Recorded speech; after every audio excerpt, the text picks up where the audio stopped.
Friends के F channel में आपका बहुत बहुत स्वागत है। दोस्तों, आज का जो मेरा वीडियो है वो प्राचीन भारत से संबंधित है। मैंने आपको दो पार्ट में प्राचीन भारत को डिस्क्राइब करके बताया था।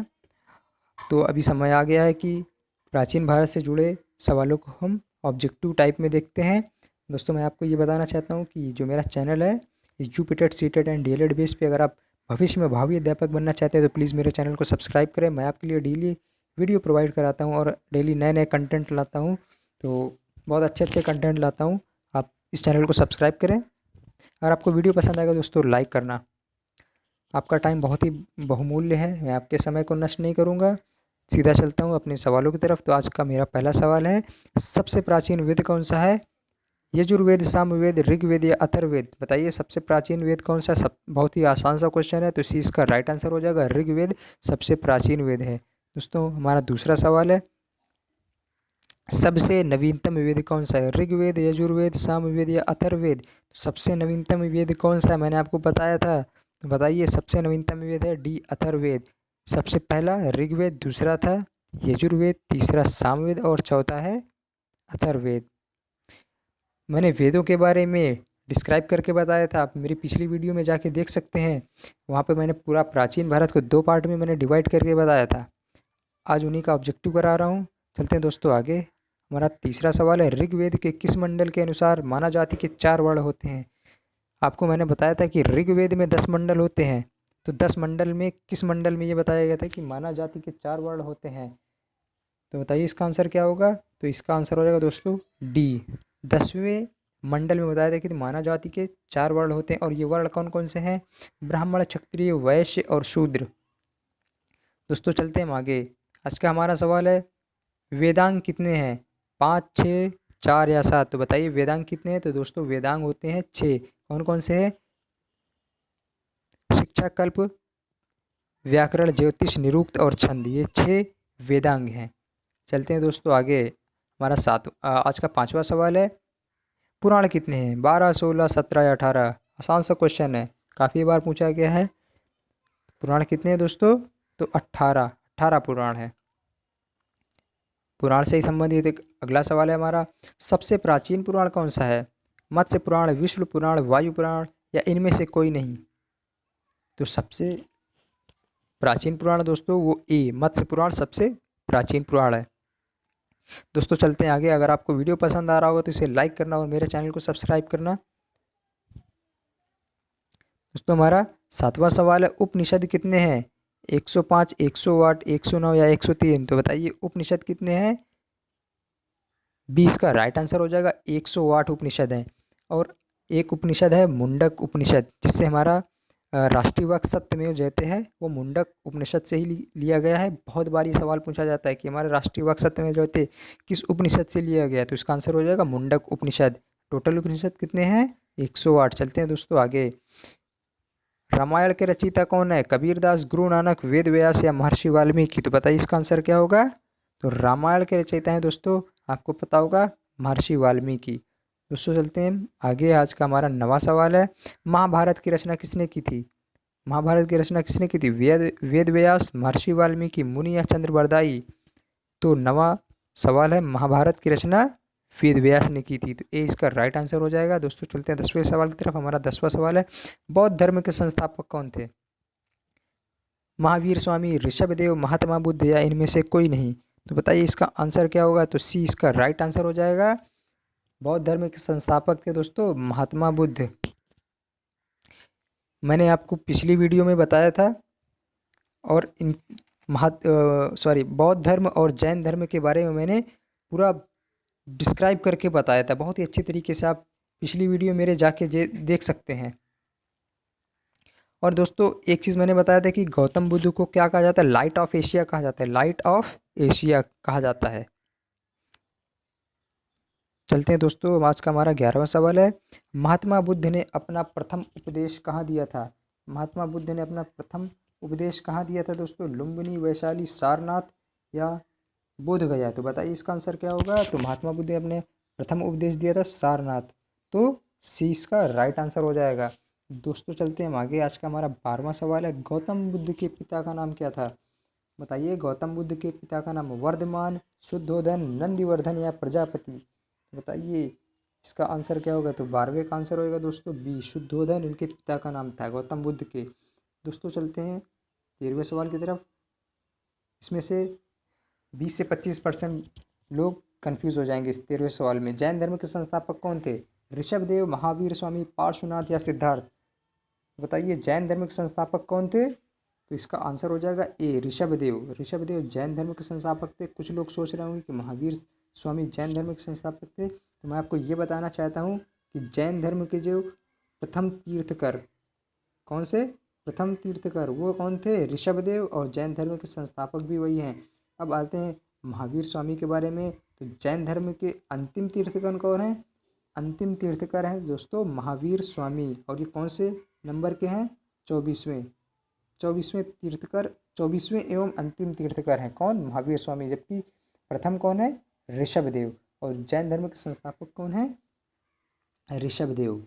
दोस्तों चलते हैं, हमारा 15वां सवाल है, मौर्य साम्राज्य के संस्थापक कौन था? मौर्य वंश का संस्थापक कौन था? चंद्रगुप्त प्रथम, चंद्रगुप्त द्वितीय, चंद्रगुप्त मौर्य या अशोक?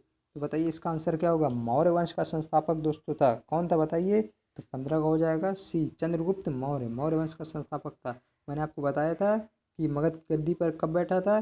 322 ईसा पूर्व में बैठा था।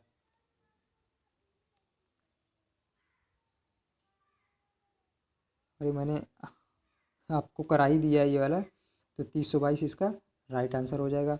और हाँ, आपको ये बताना चाहता हूँ चंद्रगुप्त मौर्य किसकी मदद से गद्दी पर बैठा? तो वो चाणक्य। आपको मैंने बताया था चाणक्य के विषय में। एक बार नंद वंश के आखिरी जो राजा थे घनानंद, उन्होंने अपने राज दरबार में एक बहुत ही बड़ा भोज रखा था जिसमें सभी लोग आ रहे थे। तो इसमें चाणक्य जी भी गए थे। चाणक्य जी की जो है थोड़ा जो शक्ल है वो ज़्यादा अच्छी नहीं थी, थोड़ा सा वो सांवले टाइप के थे। तो घनानंद ने उनका बहुत मजाक उड़ाया था, बोला ये कालिया, ये काला कलूटा, ये कहाँ से आ गया। तो चाणक्य आपको जानते बहुत ही बड़े विद्वान थे। इनको वहाँ पर अपना अपमान महसूस हुआ और उन्होंने बदला लेने की सोची। तभी से उन्होंने खोज शुरू कर दी कि मैं किस व्यक्ति की मदद से बदला ले सकता हूँ। तभी 25 वर्ष की आयु में, जब 25 वर्ष का था, तभी चंद्रगुप्त मौर्य ने चाणक्य की सहायता से घनानंद की हत्या करके मगध की गद्दी पर बैठा और मौर्य साम्राज्य की स्थापना की। दोस्तों चलते हैं अगले सवाल। हमारा 17वां सवाल है, सम्राट अशोक गद्दी पर कब बैठा? 261 ईसा पूर्व, 276 ईसा पूर्व, 269 ईसा पूर्व या इनमें से कोई नहीं? इसमें से 2 से 4% लोग कंफ्यूज हो जाएंगे कि 261 है या 269। तो दोस्तों 269 इसका आंसर है।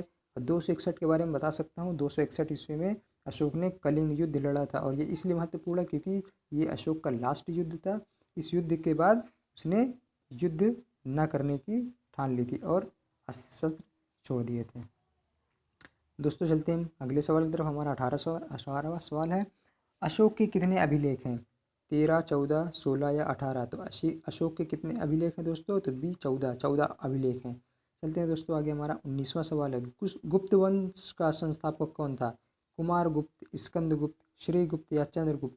तो दोस्तों 19वें का आंसर क्या हो जाएगा? 19वें का आंसर हो जाएगा सी, गुप्त वंश के संस्थापक थे वो श्रीगुप्त थे। दोस्तों चलते हैं अगले सवाल की तरफ। हमारा आज का 20वां सवाल है, गुप्त संवत किसने प्रारंभ किया था? श्रीगुप्त, कुमारगुप्त, रामगुप्त या चंद्रगुप्त प्रथम? तो बताइए इसका आंसर क्या होगा? गुप्त